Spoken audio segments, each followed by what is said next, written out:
महारानी, देखो आज हमारी शादी को 25 वर्ष पूरे हो गए।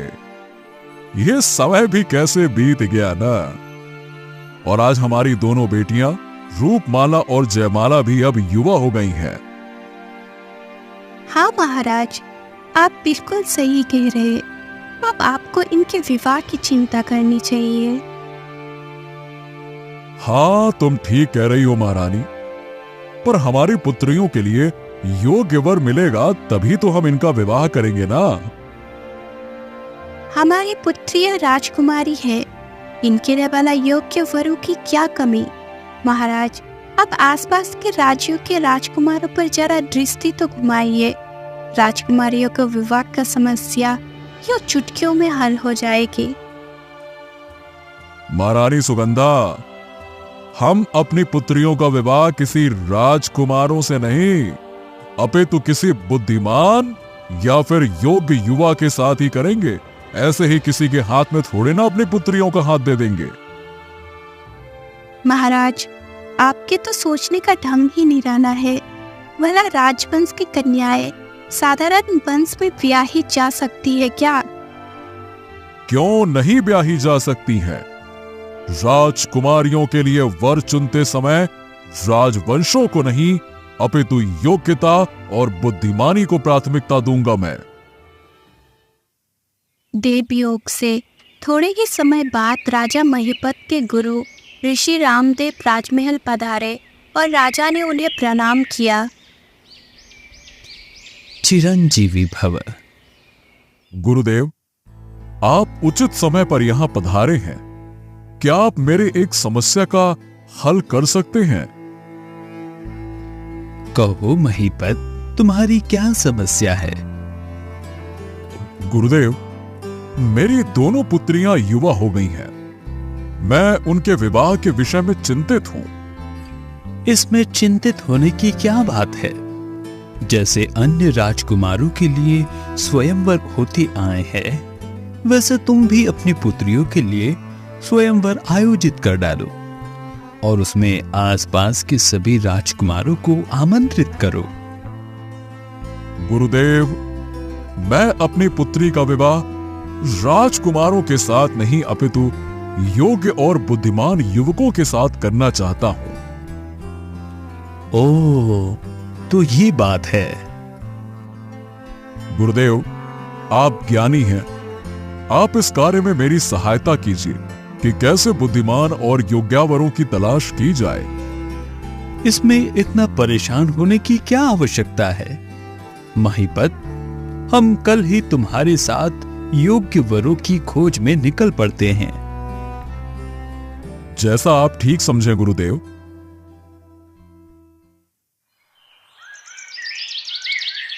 अगले दिन ऋषि रामदेव के साथ राजा महिपत महल से निकल पड़े। दोनों सुस्ताने के लिए रथ से उतरकर एक पेड़ के नीचे बैठ गए। लगता है गुरुदेव तो ध्यान में लीन हो गए। कुछ देर बाद ऋषि रामदेव ने जब अपनी आंखें खोली तो वो बोले, महिपत, तुम्हारी एक पुत्री के लिए तो वर मिल गया है। क्या सच में? कहां है वो गुरुदेव? वो देखो, सामने जो खेतों में काम कर रहा है वो किसान। हाँ महिपत, ये किसान अत्यंत बुद्धिमान है। इसके साथ ही तुम्हारी पुत्री रूपमाला का विवाह होगा। गुरुदेव, क्या सच में ये किसान बुद्धिमान है? हाँ महिपत, तुम चाहो तो अपनी संतुष्टि के लिए इसकी बुद्धिमानी की परीक्षा ले सकते हो। हाल चलाता हुआ वो किसान जब उनके समीप से गुजरा तो महाराज बोले, सुनो युवक, क्या नाम है तुम्हारा? मेरा नाम कृपाल है महाराज। कड़ी धूप पड़ रही है और तुम सारे के सारे पसीने से लथपथ हो रहे हो, और फिर ऐसी दोपहरी में हल क्यों चला रहे हो? अब महाराज, हल न चलाऊं तो फिर खाऊंगा क्या? जीवन का निर्वाह कैसे चलेगा? अच्छा ये बताओ, तुम हल चलाकर प्रतिदिन कितनी कमाई कर लेते हो? अब यही कोई 4 आना प्रतिदिन की। अच्छा, तो ये बताओ कि अपनी कमाई को किस प्रकार खर्च करते हो कृपाल? महाराज, मैं अपनी कमाई के 1 आने से खाता पीता हूं, दूसरा आना ऋण देता हूं, तीसरे आने से ऋण चुकाता हूं और चौथा आना कुएं में डाल देता हूं। बस। कृपाल, तुम्हारे बात का मतलब मेरे समझ में नहीं आया। अरे जरा साफ साफ बताओ कि तुम प्रतिदिन अपनी कमाई से जो तुम्हें मिलता है उसे किस प्रकार खर्च करते हो? महाराज, दरअसल बात यह है कि मैं 1 आने से अपना और अपनी पत्नी का भरण पोषण करता हूं। क्या तुम विवाहित हो? हां महाराज, मेरे 2 बच्चे भी हैं। महीपत, आश्चर्य में न पड़ो। तुम्हारी दुविधा मैं बाद में मिटा दूंगा। इस समय तुम कृपाल की बातें ध्यानपूर्वक सुनो। जी गुरुदेव। महाराज, मैंने आपसे कहा कि मैं 1 आने से अपना और अपनी पत्नी का भरण पोषण करता हूं। दूसरा आना मैं अपने बाल बच्चों पर खर्च करता हूं। ये बाल बच्चों पर एक तरह का ऋण ही तो होता है, क्योंकि जब वो बड़े होंगे और मैं स्वयं बूढ़ा और निर्बल कमजोर हो जाऊंगा तो वो मेरी देखरेख करेंगे और यही देखरेख करके वो मेरा ऋण चुकाएंगे। तीसरा आना मैं अपने वृद्ध माता पिता पर खर्च कर देता हूं। मेरे माता पिता का मुझ पे जो ऋण है, मैं तीसरे आने को उन पर खर्च करके उस ऋण को चुकाता हूं। चौथा आना मैं दान पुण्य में खर्च करता हूं। उसके बदले में किसी फल की आशा अपने मन में नहीं रखता। इसीलिए मेरा कहना है कि मैं चौथा आना कुएं में डाल देता हूं। कृपाल, तुम्हारी बुद्धिमत्ता भरी बातें सुनकर हमें बहुत प्रसन्नता हुई है। महाराज, मैं कहां इतना योग्य हूं? आप व्यर्थ में ही मेरी प्रशंसा कर रहे हैं। ये तुम्हारी विनम्रता है कृपाल। देखो कृपाल, मैं तुम्हारे राजा महीपत का गुरु रामदेव हूं। मैं तुमसे एक वचन लेना चाहता हूं। कैसा वचन गुरुदेव?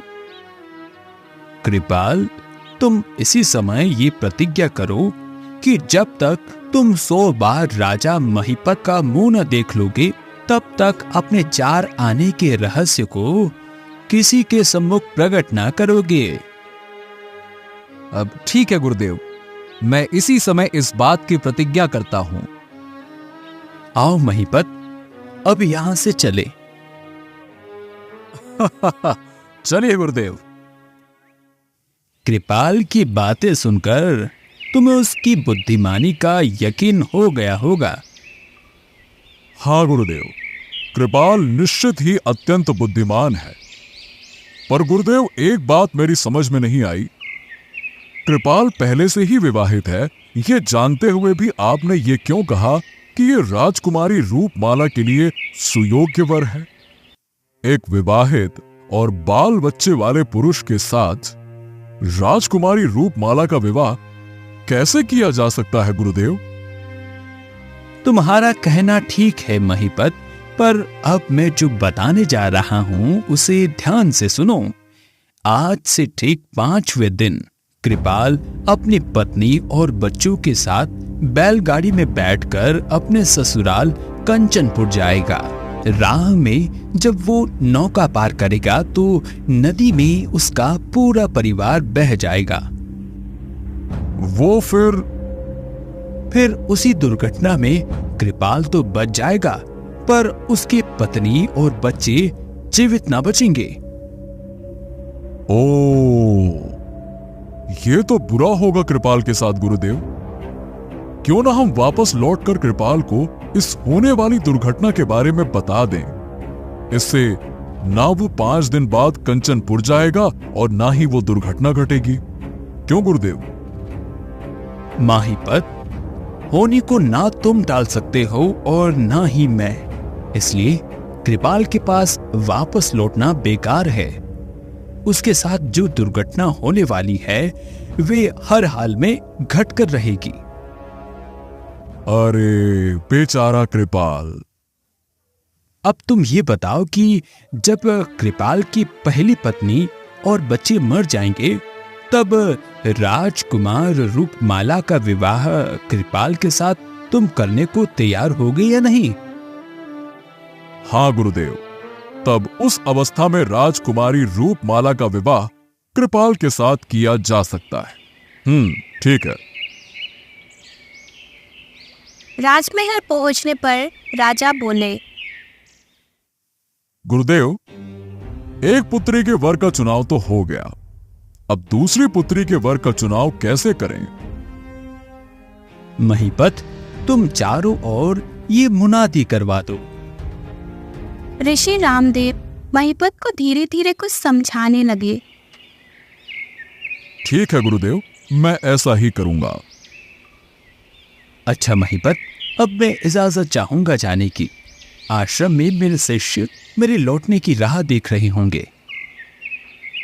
गुरुदेव, आपसे एक प्रार्थना है, जब तक दूसरी राजकुमारी जयमाला के वर का चुनाव नहीं हो जाता तब तक आप यहीं ठहरिए।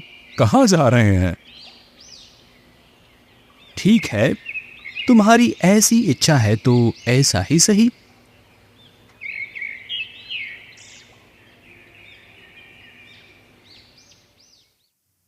अगले दिन राजा ने मुनादी करवा दी।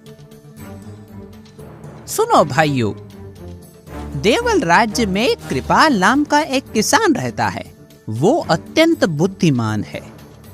वो प्रतिदिन 4 आने कमाता है। एक आना वे स्वयं खाता है, एक आना ऋण देता है, एक आना चुकाता है और एक आना कुएं में डाल देता है। जो कोई भी उसकी खाना चुकाने, ऋण देने और कुएं में डालने के अर्थ को उसके मुंह से उगलवाने में सफल होगा तो उसके साथ राजकुमारी जयमाला का विवाह कर दिया जाएगा। ये महाराज का आदेश है।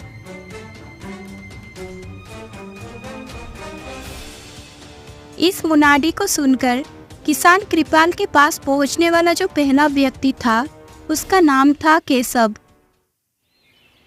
कृपाल भाई, यदि तुम मुझे अपने 4 आने के इस्तेमाल करने का रहस्य बता दो तो मैं तुम्हारा आजीवन आभारी रहूंगा। ओ, तो ये रहस्य जानकर तुम राजकुमारी जयमाला के साथ विवाह करना चाहते हो? हाँ, यदि मुझ पर तुम्हारी कृपा हो जाए।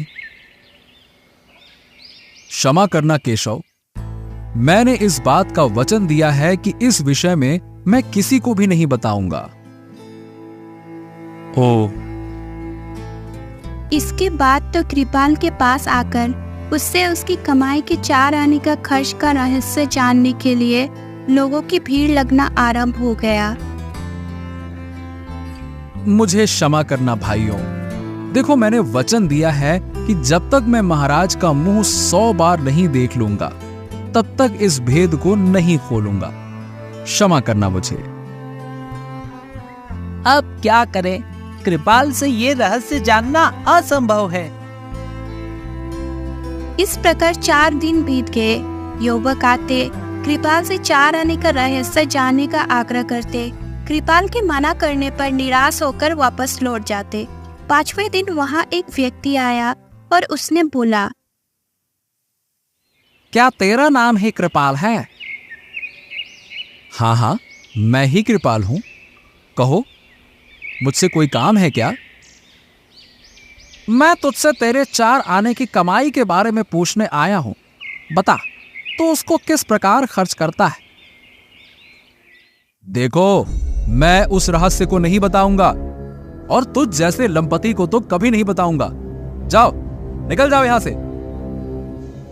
क्या कहा?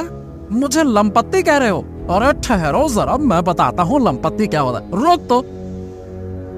अगले ही पल उस व्यक्ति ने छुरा निकाला और कृपाल को दिखाने लगा। तभी कुछ सोचकर कृपाल पर तना छुरा यादव ने नीचे गिरा दिया। अरे मैं तुझे मार डालूंगा तो तेरे 4 आने के रहस्य का मुझे पता कैसे चलेगा? देख, मैं तुझे 24 घंटे की मोहलत देता। 24 घंटे के बाद यदि तूने मुझे 4 आने का रहस्य नहीं बताया तो मैं तुझे जान से मार दूंगा।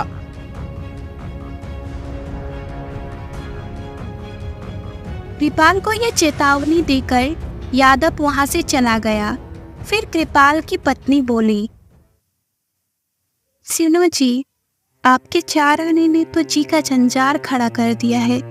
यदि हम यहाँ रहे तो 24 घंटे बाद यादव यहाँ आकर निश्चय आहित कर डालेगा। तो तुम ही बताओ कौशल्या, क्या किया जाए? ऐसा करते हैं, कुछ दिनों के लिए आप, मैं और बच्चे सभी मेरे पिता के घर कंचनपुर चलते हैं। ना किसी को पता होगी कि तुम कहाँ हो, ना कोई तुम्हें तंग करने वहां तक पहुंच पाएगा। हाँ कौशल्या, तुम सही कह रही हो। ये ठीक रहेगा कि हम सभी कंचनपुर चले जाएं। ठीक है। अपने बूढ़े माता पिता से आज्ञा लेकर कृपाल उसी समय बैलगाड़ी में अपने परिवार के साथ कंचनपुर की ओर चल दिया। राज्य की सीमा से बाहर निकलकर जब वो एक वन में पहुंचा तो कृपाल ने देखा वहां एक आदमी का रथ कीचड़ में फंसा हुआ है और वो सोचने लगा, अरे ये आदमी का रथ तो फंस गया है। चलो, मुझे इसकी सहायता करनी चाहिए। उसने बैलगाड़ी रोकी और उससे उतरकर रथ के पास गया। अरे भाई, क्या मैं तुम्हारी कुछ सहायता करूं? मित्र, मेरे साथ मिलकर इस पहिए को निकलवा दो तो तुम्हारी बड़ी मेहरबानी होगी। अगले ही पल कृपाल उस युवक के साथ पहिए को कीचड़ से बाहर निकालने में जुट गया। शीघ्र उन दोनों ने पहिए को कीचड़ से बाहर निकलने में सफलता पा ली।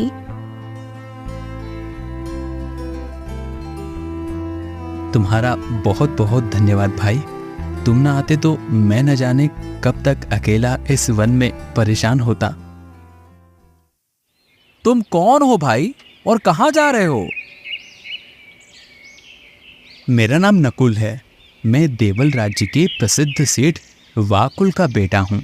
व्यापार करने के उद्देश्य से माधव नगर जा रहा हूँ। और तुम कौन हो? मेरा नाम कृपाल है और मैं देवल राज्य में खेती बाड़ी का काम करता हूं। कहीं तुम वही कृपाल किसान तो नहीं जिसके घर आने की कमाई के चर्चे इस दिनों सारी तरफ सुनाई पड़ रहे हैं? हाँ, तुमने ठीक पहचाना। मैं वही कृपाल हूं भाई। ओ, तो तुम मुझे बता सकते हो कि उन 4 आनों को खर्च करने की विधि का क्या रहस्य है? नहीं भाई, मुझे क्षमा करना। मैंने प्रतिज्ञा की है कि महाराज का 100 बार मुख देखने के पश्चात ही मैं किसी को भी उस रहस्य के बारे में बताऊंगा। और 100 बार महाराज का मुख देखने की प्रतिज्ञा बरसों में जाकर पूरी होगी। यदि मैं इस स्थान पर तुम्हें 100 बार राजा महिपत का मुंह दिखा दूं तो मैं तुम्हें अपना रहस्य बता दूंगा। लेकिन तुम यहां पर 100 बार महाराज का मुंह मुझे किस प्रकार दिखा सकते हो भला?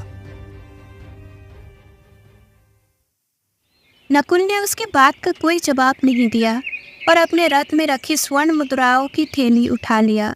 तत्पश्चात उसने एक थैली खोलकर उसमें से एक स्वर्ण मुद्रा बाहर निकाला।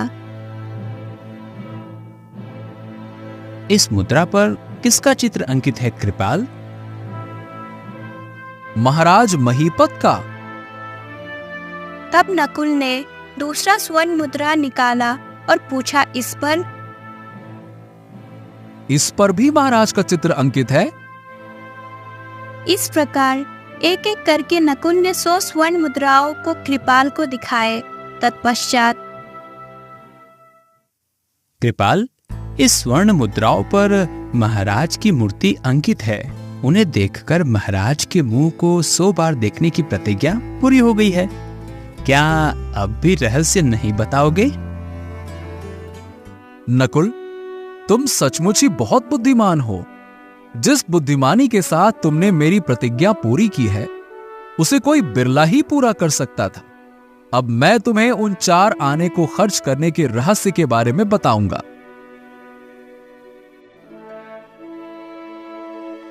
बस कृपाल ने अपने 4 आने का भेद को नकुल के सम्मुख उसी प्रकार दोहरा दिया जिस प्रकार उसने स्वयं राजा महिपत और ऋषि रामदेव को कहा था। धन्यवाद कृपाल। अब मुझे आज्ञा दो, मैं जल्द ही देवल पहुंच जाना चाहता हूं। देवल? लेकिन तुम तो माधव नगर जा रहे थे ना? व्यापार तो बाद में भी होता रहेगा। पहले मैं देवल नगर जाकर महाराज को तुम्हारे 4 आना का रहस्य बताऊंगा। ओ, तो राजकुमारी जयमाला से विवाह करने की इतनी उतावली? वाह! तब कृपाल से विदा लेकर नकुल रथ में बैठ वापस देवल की ओर चल दिया। इधर कृपाल की पत्नी बोली, चलिए स्वामी, अब हम कंचनपुर की ओर चलते हैं। हाँ कौशल्या, चलो। कृपाल ने अपनी बैलगाड़ी आगे की ओर हाँकी। बैलगाड़ी से उतरकर जब पूरा परिवार नौके में बैठकर नदी पार करने लगा तो उस नदी में भयंकर तूफान आया।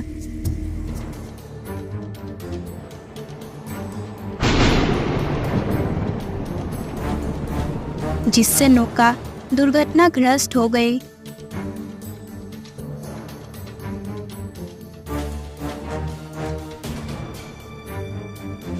इस दुर्घटना में कृपाल की पत्नी और बच्चे नदी में बह गए और डूबकर मर गए। सिर्फ कृपाल ही बच पाया। कृपाल नदी के किनारे बैठकर विलाप करने लगा। कुछ देर तक वो वही बैठा रोता रहा। तत्पश्चात उठा और लूटा पिटा सा होकर देवल की ओर चल पड़ा। उधर देवल राज्य में पहुंचकर नकुल महाराज से मिला और बोला, महाराज, मेरा नाम नकुल है। मैंने किसान कृपाल के मुख से उनके 4 आना को खर्च करने के रहस्य को उगाल लिया है। असंभव। आपको विश्वास दिलाने के लिए मैं आपको बताता हूँ, सुनिए। कृपाल अपने कमाई के 4 आने में से 1 आना अपने और अपनी पत्नी के ऊपर खर्च करता है। दूसरा आना वे अपने बाल बच्चों पर खर्च करता है। ये उसके बाल बच्चों पर ऋण के समान होता है।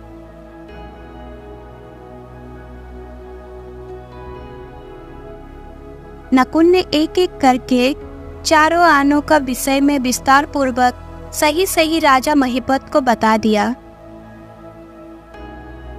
लेकिन हम तो कृपाल को सौगंध देकर आए थे कि वे राजा महिपत का चेहरा 100 बार देखने के बाद ही किसी को 4 आना का रहस्य बताएंगे। उसने राजा महिपत का चेहरा 100 बार कब देखा? क्या उसने सौगंध तोड़ दी? ऋषिवर, कृपाल ने सौगंध नहीं तोड़ी है, अपितु बुद्धि से काम लेते हुए मैंने ही उनके मुख से 4 आना का रहस्य उगलवाया था। मैंने महाराज की तस्वीरों से मुद्रित 100 स्वर्ण मुद्राएं कृपाल को दिखाई। इस प्रकार उसने 100 बार महाराज का चेहरा देखने के बाद ही मुझे 4 आना का रहस्य बताया था। नकुल, निसंदेह तुम बुद्धिमान व्यक्ति हो। तुम अपनी परीक्षा में खरे उतरे हो, इसलिए तुम्हारे साथ राजकुमारी का विवाह किया जाएगा। महाराज, अपने होने वाले दामाद का स्वागत करो। गुरुदेव, आज मैं बहुत ज्यादा प्रसन्न हूँ। आपके कृपा से आज मेरी दूसरी पुत्री के विवाह की चिंता भी दूर हो गई है। मैं बहुत प्रसन्न हूँ गुरुदेव, बहुत बहुत आशीर्वाद आपका। महिपत, अब हमें चलकर कृपाल की खबर लेनी चाहिए। वे अपनी पत्नी और बच्चों को खोकर घर पहुंचने ही वाला है। चलिए गुरुदेव। तब नकुल और ऋषि रामदेव के साथ राजा महिपत कृपाल के घर की ओर चल दिए। इधर जब कृपाल घर पहुंचा तो उसके पिता बोले, कृपाल, तेरा मुंह क्यों उतरा हुआ है? बहू और बच्चे कहाँ हैं? पिताजी पिताजी अब वो उस दुनिया में कहाँ है? अरे वो तो भगवान को प्यारे हो गए।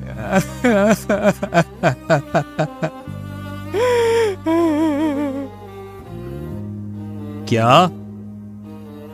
रोते हुए कृपाल ने अपनी सारी घटना विस्तार पूर्वक अपने माता पिता को सुनाई।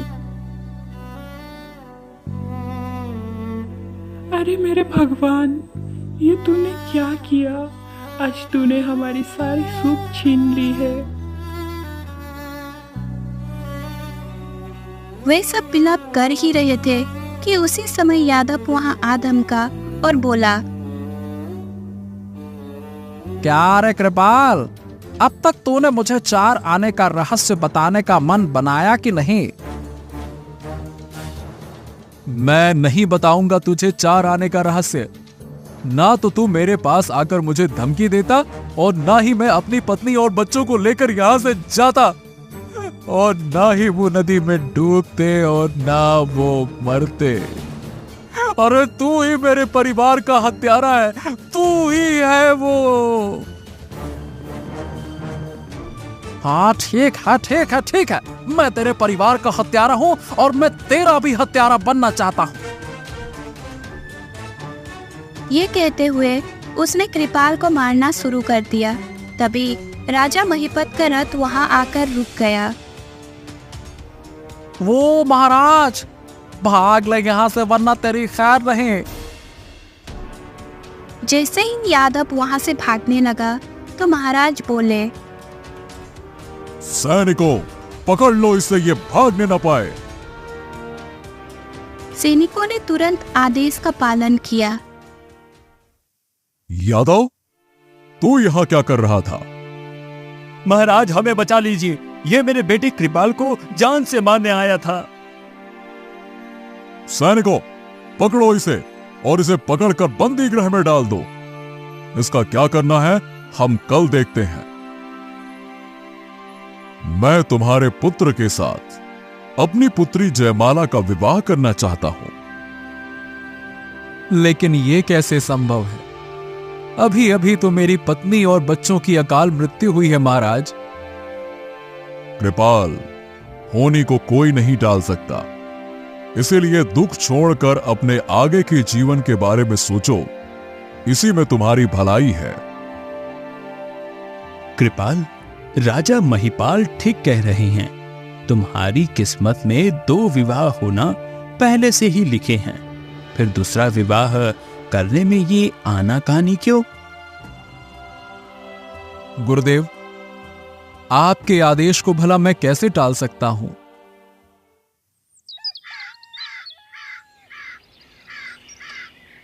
ऋषि रामदेव जब राजा महिपत के साथ बात कर रहे थे, तभी दोनों राजकुमारियां रूपमाला और जयमाला वहां आई और उन्होंने गुरुदेव को प्रणाम किया। सदा सुखी रहो बच्चियां। गुरुदेव, आपने और पिताजी महाराज ने दोनों वरों का चुनाव कर लिया है, क्या ये सच है? हाँ मेरी बच्चियां, हाँ मेरी बिटिया, शीघ्र ही तुम्हारा उससे विवाह होगा। हमने ये भी सुना है कि हम दोनों के होने वाले पति अत्यंत बुद्धिमान हैं। हाँ, ये सच है। गुरुदेव क्षमा करें, पर हम दोनों अपने अपने होने वाले पतियों की बुद्धिमानी की परीक्षा लेना चाहते हैं। ओह, तो ऐसा है। ठीक है, तुम दोनों की ये इच्छा अवश्य पूरी हो जाएगी।